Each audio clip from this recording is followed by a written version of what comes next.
मैं नरेश कुमार जांगड़ा हंस वास्तु शक्ति विद्यालय की पाठशाला में आपका हार्दिक स्वागत है। बहुत सारे कमेंट आए। हालांकि मैंने वीडियो में क्लियर कर दिया था कि इमली यथाशक्ति ले सकते हो आप, जैसे 200 ग्राम, 250 ग्राम, 500 ग्राम, 1 किलो, वो अपनी कैपेसिटी देख के, क्योंकि वो परमात्मा सब जानता है। तो इस तरह से है ना। बाकी कमेंट आए कि लकवे के लिए कि सर लकवे पे कुछ बताओ, क्लियर करो कुछ। तो देखिए, लकवा एक ऐसी बीमारी है जो केतु देव की मेहरबानी से ये बीमारी जन्म लेती है। अगर जो मैंने नींबू वाली रेमेडी पिछले अपनी वीडियो में जो शेयर की थी,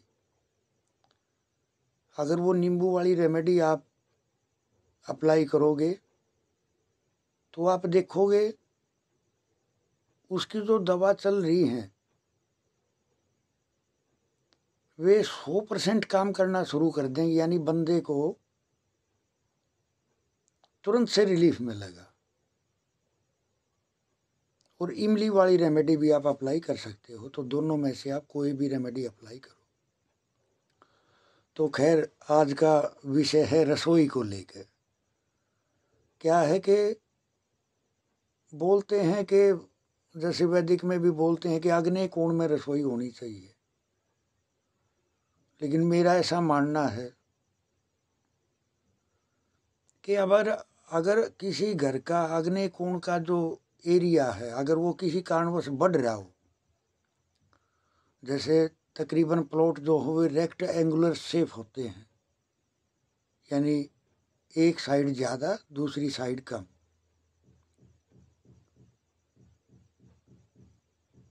ये जो रेक्टेंगुलर शेप जो मकान होते हैं, इसमें अगर अग्नि कोणा बढ़ गया और अगर वहीं रसोई दे दी, पहले ही अग्नि बढ़ी हुई है और अगर वहीं रसोई दे दी, तो ये तो उस घर की हालत को ख़राब कर देगा, यानी तकरीबन अग्रेसिव ज़्यादा हो जाएंगे, गुस्से की संभावना बहुत ज़्यादा बढ़ जाएगी। और साउथ के अग्नि के जितने भी निचोड़ के रिजल्ट हैं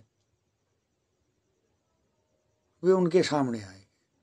तो खैर, आज का विषय सिर्फ रसोई का है, तो मैं ये क्लियर करूं कि सबसे बेस्ट रसोई कहाँ होती है। दो तरह का वास्तु होता था, एक राजाओं के लिए, एक प्रजा के लिए। अगर जो राजाओं वाला वास्तु होता था उसमें कुछ चीज़ें अलग से अप्लाई होती थी, और जो प्रजा वाला वास्तु होता था उसमें कुछ चीज़ें अलग अलग अप्लाई होती थी। तो जो प्रजा का वास्तु होता था उसमें अग्नि कोण में अगर हम रसोई देंगे तो इसका असल मकसद क्या है। अगर हम साउथ ईस्ट में अगर हम रसोई देंगे और अगर S1 यानी अनिल ऊर्जा, अगर चूल्हा हम वहाँ रख देंगे तो जो नौकरी पेशा आदमी हैं अगर वे वहाँ रखेंगे तो उनको कंटिन्यूटी मिलती रहेगी।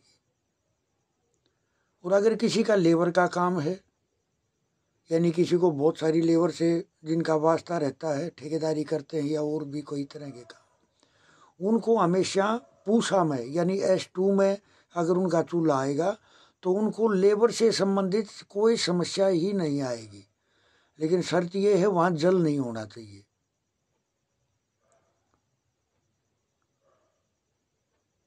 लेकिन अब था राजाओं वाला वास्तु, तो इसमें भेद क्या था, वो राजा लोग जो थे वे अपनी वेस्ट में रसोई बनाते थे, यानी W5 में, वरुण के स्थान पर। पश्चिम दिशा है एलिमेंट की दिशा, यानी धातु की दिशा। धातु को पिघलाने के लिए तो अग्नि की जरूरत पड़ती है। अगर हम वहाँ किसी भी फॉर्म में अगर चूल्हा हमारा नहीं भी है और अगर हमने W5 यानी वरुण के पॉइंट पे अगर एक ट्रायंगल लगा दिया, तो आप देखोगे कि क्योंकि आकाश है ना, तो जैसे ही वहाँ अग्नि का प्रवेश होगा तो तुरंत से ही सिम्टम मिलने शुरू होंगे कि आकाश में बादल बन गए। बादल बन गए तो बारिश भी होगी। बारिश क्या है? धन। यानी आकाश को मेरिट करने के लिए अगर हमने वेस्ट में अगर एक रेड एक रेड ट्रायंगल अगर लगा दिया तो आप ये देखोगे कि इतने ज़बरदस्त रिजल्ट मिलेंगे आपको कि आप मेरे हर वीडियो को टटोलोगे। तो और हकीकत भी यही है कि मैं अपने हर वीडियो में कुछ न कुछ नया देने की कोशिश करता हूँ।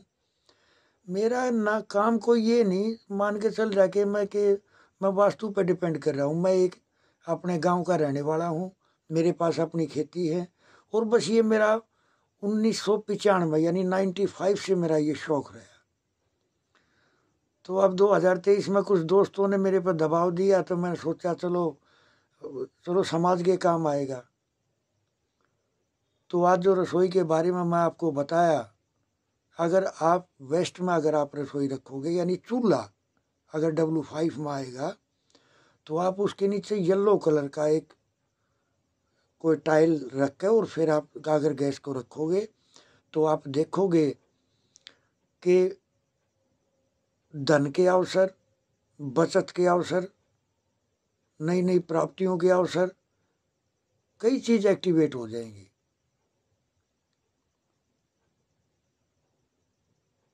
तो W5 यानी वरुण के स्थान पर।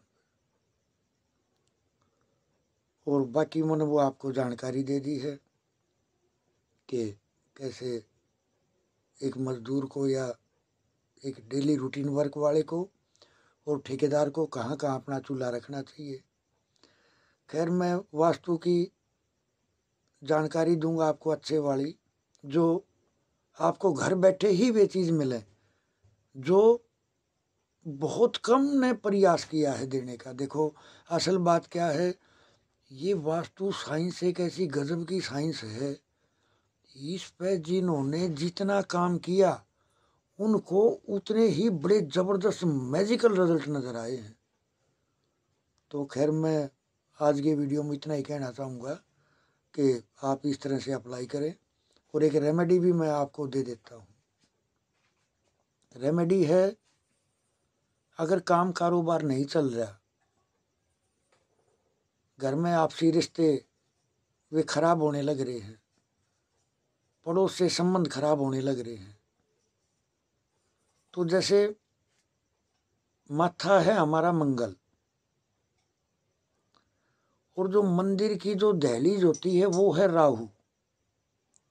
अगर हम मंदिर की दहलीज पर मंदिर की दहलीज पे अगर हम अपने माथे को टेकेंगे तो मंगल की मदद से राहु कंट्रोल हो जाएगा। तो हमारा घर भी मंदिर ही है। घर के जो मेंबर हैं, अगर किसी का काम कारोबार अच्छा नहीं चल रहा हो या घर में बिजली के सामान जल्दी जल्दी खराब होते हों या राहु का काम है पागल खाना, दवा खाना, जेल खाना या वीराना, अगर कुछ इस तरह के कुछ सिम्टम आपको नज़र आते हों, या अपने घर में शांति बनाए रखने के लिए भी आप अपने घर की दहलीज को सुबह उठते ही, घर की नारी है तो वो, और जिसको अपना काम कारोबार बढ़ाना है वो, सुबह उठते ही जैसे हम जब मंदिर में प्रवेश करते हैं तब मत्था रखते हैं, ऐसे ही घर से बाहर निकल कर अपनी दहलीज पर मत्था रख के फिर अंदर आए और फिर अपनी रसोई के दरवाजे पर मत्था रखें। ऐसे ही जब शाम को सोने लगो तो भी घर की अगर औरत और घर का जो भी अगर जिसको अपना काम बढ़ाना है, अगर वो इसको फॉलो करेगा तो आप देखोगे इतने मैजिकल रिजल्ट आपको मिलेंगे कि शायद आप ये मान जाओगे कि वास्तु वाक्य में एक बड़े गजब की साइंस है। तो खैर आज के वीडियो में इतना ही। थैंक यू, धन्यवाद, नमस्कार।